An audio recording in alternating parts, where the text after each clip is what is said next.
اس کا زبور نمبر 6 پہلی آیت سے۔ اے خداوند تو مجھے اپنے قہر میں نہ چھڑک اور اپنے غیظ و غضب میں مجھے تنبیہ نہ دے۔ اے خداوند مجھ پر رحم کر کیونکہ میں پژمردہ ہو گیا ہوں۔ اے خداوند مجھے شفا دے کیونکہ میری ہڈیوں میں بیقراری ہے، میری جان بھی نہایت بے قرار ہے۔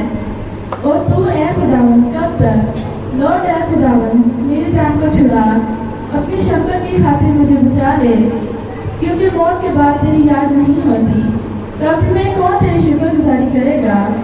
میں کہتے کہتے تھک گیا، میں اپنا بدن آنسو سے بھگوتا ہوں، ہر رات میرا بستر تیرتا ہے۔ آمین۔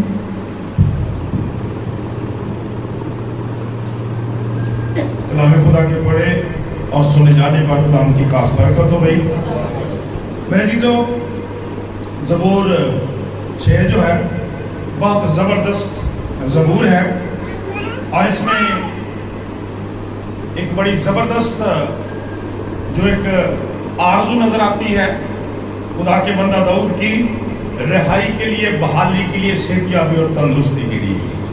اور جیسے ڈاکٹر صاحب نے دعا میں ذکر کیا، آپ سب کے علم میں ہے کہ آج ہمارے ساتھ یہاں پہ خدا کے خادم پادری یونس موجود نہیں ہے، اور وجہ اس کی یہ ہے کہ وہ پچھلے دنوں سے بہت زیادہ بیمار ہیں، ہاسپٹل میں ہیں۔ تو آج ہم ان کے لیے خصوصی طور پر دعا بھی کریں گے، اور پچھلے دنوں سے بھی اگرچہ گروپ میں بھی دعا کی جا رہی ہے، گھروں میں بھی ہم دعا کر رہے ہیں، اور خدا کی شکر گزاری کرتے ہیں کہ ان کی موجودہ سچویشن جو ہے وہ پہلے سے بہت زیادہ ٹھیک ہے، خطرے سے باہر ہے، خدا کی شکر گزاری کرتے ہیں۔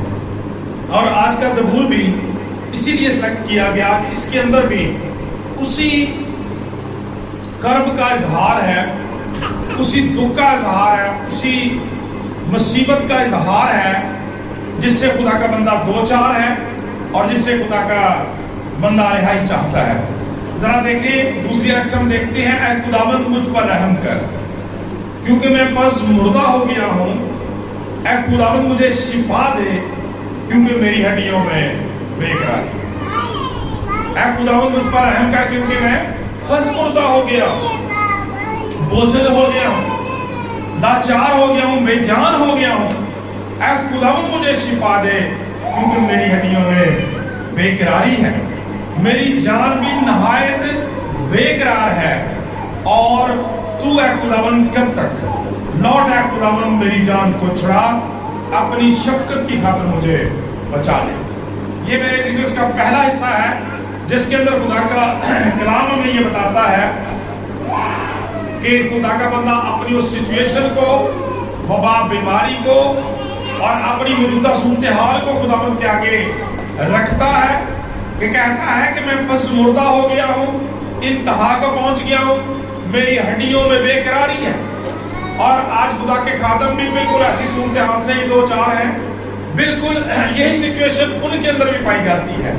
ان کی حالت بھی جو ہے وہ پچھلے دنوں سے بہت خراب ہے، لیکن ہم خدا کی شکر گزاری کرتے ہیں کہ خداوند دعاؤں کو سننے والا اور ان کا جواب دینے والا نہایت اچھا خدا ہے۔ یقیناً جس خدا سے یہاں پہ خدا کا بندہ استدعا کر رہا ہے کہ خداوند کب تک؟ لوٹ اے خداوند میری جان کو چھڑا، اپنی شفقت کی خاطر مجھے بچا لے۔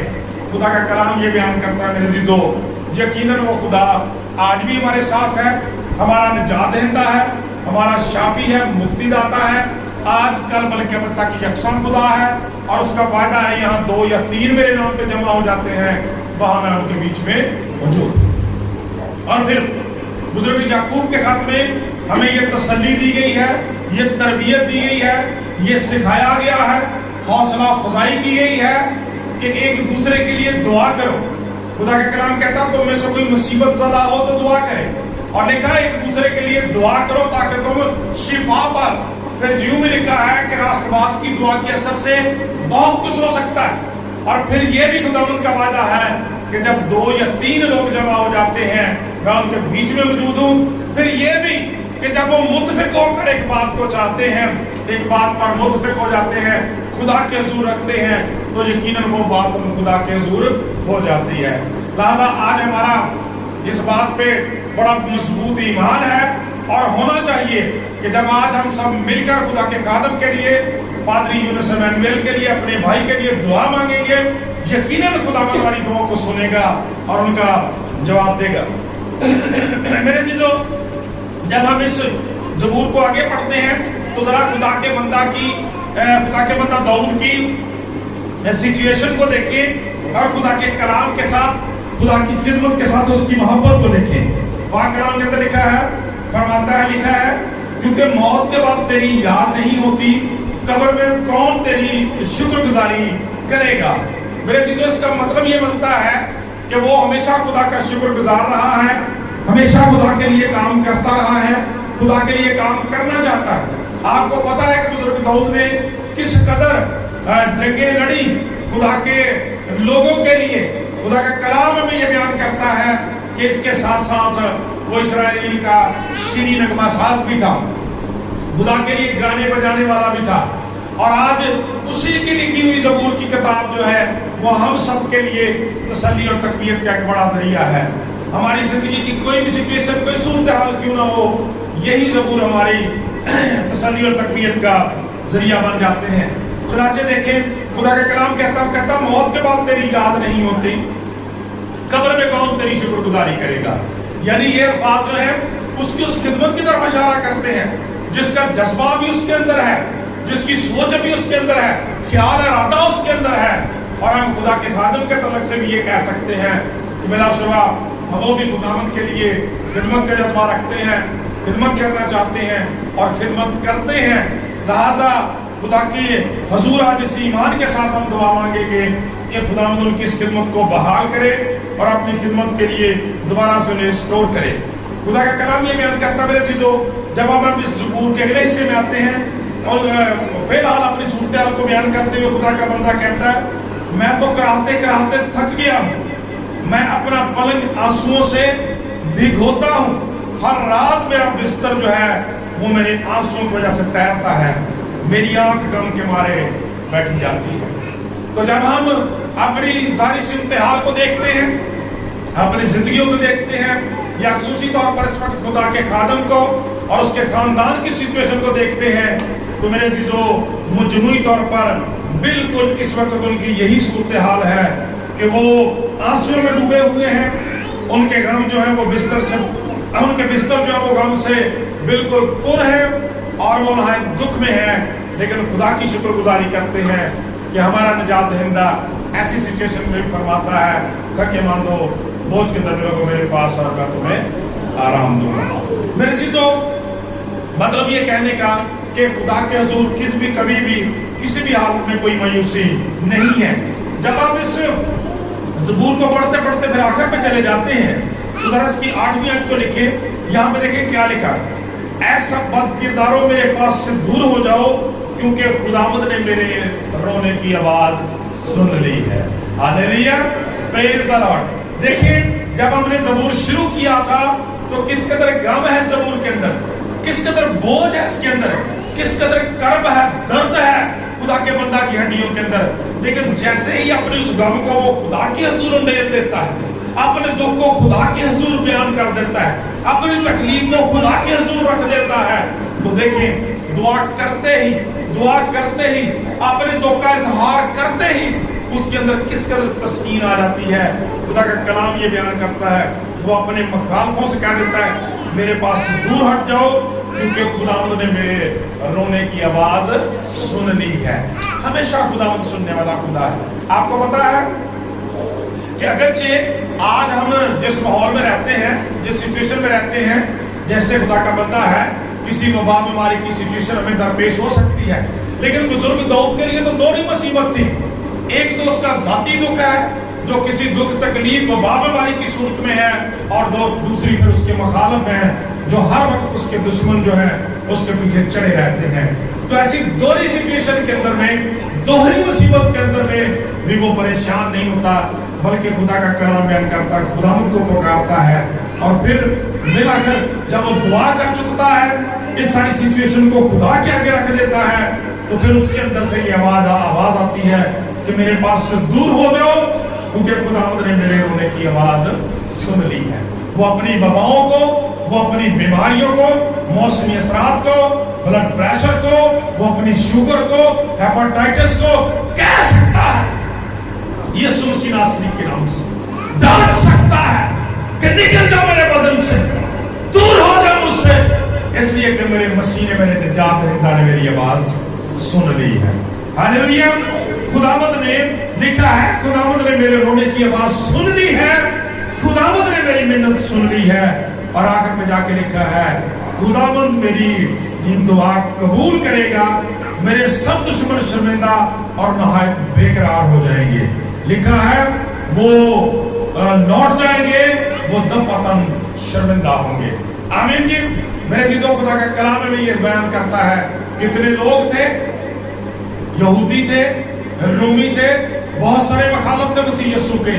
खुदा का कलाम ये बयान करता है कि सबने मसीह यीशु को मसलूब किया और दफन किया और समझ गए कि अब हम फतह याबी हासिल कर चुके हैं। लेकिन आपको पता है कि आज के दिन तक वो कब्र बताती है कि तीसरे दिन यीशु मसीह मुर्दों में से जिंदा हुए और सारे दुश्मन शर्मिंदा हुए। हालेलुया। Praise the Lord. खुदा का कलाम ये बयान करता है आज भी बिल्कुल इसी तरह से ही है। जब हम जिंदा निजात दहिंदा पर ईमान रखते हैं, हमारी वबाएं, बीमारियां, मुश्किलात, हालात जो हैं वो हमारे आगे ठहर नहीं सकते। जरूरत इस बात की होती है, अगरचे मुश्किल होता है, मुश्किल में दुआ करना और भी मुश्किल होता है, लेकिन जरूरत होती है कि दुआ की जाए मेरे चीजों। और हम इस इस्तेहकाक के लिए खुदा की शुक्रगुजारी करें जो मुझे और आपको मिला है। खुदा के खादमों को तो खुदा का कलाम बयान करता है, मैंने तुम्हें इख्तियार दिया है कि सांपों और बिच्छुओं को कुचलो, दुश्मन की सारी कुव्वत पर गालिब आ जाओ। खुदा का कलाम बयान करता तुम्हें नुकसान ना होगा। और फिर लिखा है कि जब वो बीमारों पर हाथ रखेंगे तो अच्छे हो जाएंगे। और ईमानदारों के बारे में कहता है कि अगर कोई बीमार है, कलीसिया के बुजुर्गों को बुलाओ, सब इकट्ठे होकर मिलकर उसकी शफायत करो, मिलकर उसके लिए दुआ करो। खुदा का कलाम ये भी बयान करता है कि मेरे चीजों खुदा उसे हील कर देगा। यहाँ पर भी खुदा का कलाम कहता है, खुदा का बंदा कहता है, खुदा मुझ पर रहम कर क्योंकि मैं तो बस मुर्दा हो गया हूँ, बस मुर्दा हो गया हूँ। ऐ खुदावंद मुझे शिफा दे क्योंकि मेरी हड्डियों में बेकरारी है। उसके आंसू जो है इस कदर बहते हैं कि कहता है, मिसाल दी गई है कि गोया उसका बिस्तर जो है वो आंसुओं से भीग जाता है, उसका पलंग जो है वो आंसुओं में तैरता है, यानी उसकी कोई हद नहीं है, गम की, दुख की, तकलीफ की, बेचैनी की कोई हद नहीं है, तो भी खुदा उनको बचाने की कुदरत रखता है। मेरे चीजों, जब हम यहाँ पे बात कर रहे थे कि खुदा का बंदा कहता है कि क्योंकि मौत के बाद तेरी याद नहीं होती, कब्र में कौन तेरी शुक्रगुजारी करेगा। खुदावंद मैं हमेशा तेरा शुक्रगुजार रहा हूँ, तेरा खिदमतगार रहा हूँ, उसी खिदमत को जारी रखना चाहता हूँ, तो हमें याद आती है फिर इसकी आवाज शामिल। आपको पता है कि वो भी ऐसी सिचुएशन से दो चार हो गया था, वो भी ऐसी मायूसी में डूब गया था, उसके भी ऐसे ही आंसू बह रहे थे जब खुदा के यसाया, खुदा के बंदा यसाया नबी की के बदौलत उसे भी ये पैगाम दे दिया गया था कि तुम मर जाएगा तो मर जाएगा।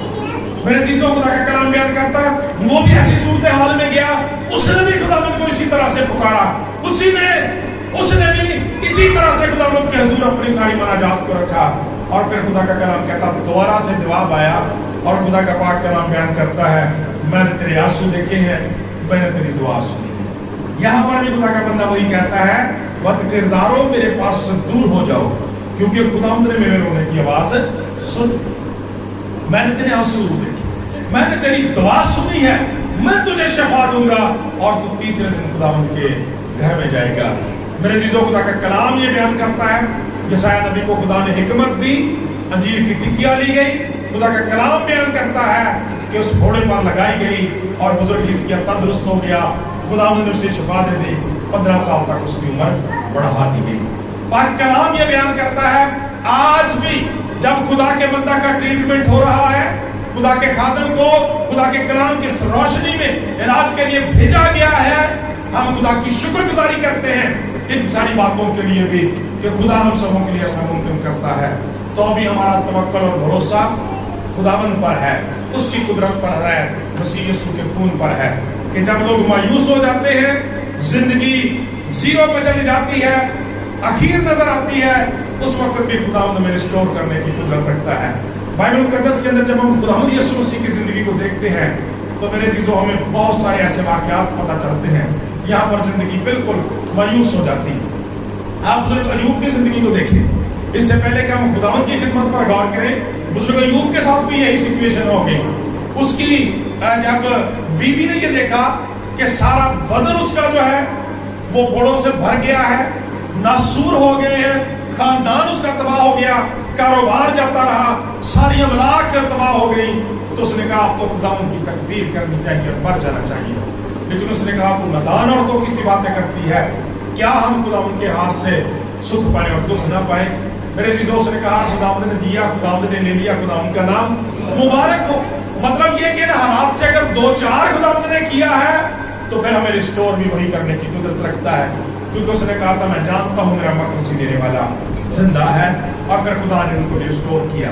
جب یسوع مسیح آئے تو خدا کا کلام بیان کرتا ہے ایسی سچویشن کے ساتھ لوگ وہاں پہ شکار تھے، کوئی 2-4 سال سے، کوئی 12 سال سے، کوئی 18 سال سے، کوئی 38 سال سے میرے ایسی سچویشن کا شکار ہے. اور یہاں تک کہ پاک کلام یہ بیان کرتا ہے کہ لازر کا جو خاندان تھا، لازر مر گیا تھا اور اس کی بہنیں بھی اسی دکھ اور غم کے ساتھ دو چار تھی. لیکن میرے عزیزوں، خدا کا کلام بیان کرتا ہے خداوند یسوع مسیح کی ذات بابرکات نے کسی شخص کو مایوس نہیں کیا. خواہ وہ کوڑی تھا، خواہ کوئی بیمار تھا، خواہ کوئی لاچار تھا، خدا کا کلام یہ بیان کرتا ہے یہاں تک کہ اس مردے کو بھی، 4 دن کے مردے کو بھی خداوند یسوع مسیح نے جا کے زندہ کر دیا تھا. حالانکہ ان کی بہنوں نے کہہ دیا تھا، لازر کی بہنیں کہتی ہیں ہم جانتی ہیں کہ قیامت کے دن ہمارا بھائی جی اٹھے گا. لیکن یسوع مسیح نے کہا قیامت اور زندگی تو میں ہوں، جو کوئی مجھ پر ایمان لاتا ہے کہ وہ مر جائے تو بھی زندہ ہے، اور جو کوئی زندہ ہے مجھ پر ایمان رکھتا ہے وہ اب تک کبھی موت کو نہ دیکھے گا. کیا تو ان باتوں پر ایمان رکھتی ہے؟ اگر ایسا ہے تو پھر خدا کا جلال دیکھے گی. لہٰذا میرے چیزوں، ہم اس بات پر بہت زیادہ بات کر سکتے ہیں، لیکن مختصر طور پر یہی بات، جامع طور پر یہی بات، ہمارے ایمان کے موافق یہی بات کہ جیسے آج کے چھٹے زبور نے ہمیں بتایا ہے کہ ہم شروع میں دیکھتے ہیں کہ خدا کا بندہ داؤد کس طرح سے غم میں، دکھ میں، مصیبت میں، اذیت میں، وبا میں، بیماری میں ڈوبا ہوا، اس کے دشمنوں کا خوف ہے. لیکن جیسے ہی وہ ساری سچویشن کو، سارے بوجھ کو لے جا کر خداوند کے مذبح پر رکھ دیتا ہے، ریلیز ہو جاتا ہے، ریلیکس ہو جاتا ہے، آزاد ہو جاتا ہے. آج وہی نجات دہندہ فرماتا ہے کہ میرے پاس اور میں تمہیں آرام دوں گا. لہٰذا ابھی ہم دعا کریں گے اور آج اپنے اس بھائی کے، اپنے خدا کے خادم کے اس بوجھ کو بھی خدا کے اسی بندہ کی طرح سے، اسی ایمان سے مذبح پر رکھیں گے، اور یقیناً خداوند کے حضور سے خوشی کی خبر آئے گی. اس لیے کہ جس نے کہا تھا کہ کیا تو اس بات پر ایمان رکھتی ہے، تو خدا کا کلام یہ بیان کرتا خدا کا جلال دیکھے گی. آج اس کا فرمان ہے میرے پاس آؤ، میں تمہیں آرام دوں گا، مانگو تو تمہیں دیا جائے گا، ڈھونڈو تو پاؤ گے، دروازہ کھٹکھٹاؤ تمہارے واسطے کھولا جائے گا. اور پھر یہ کہ جہاں 2 یا 3 میرے نام پہ جمع ہو جاتے ہیں میں وہاں ان کے بیچ میں موجود ہوں. تو خداوند سے دعا ہے آج کے اس کلام کے وسیلہ سے ہم سبوں کو برکت دے. آمین. آئیے ہم اسی روح میں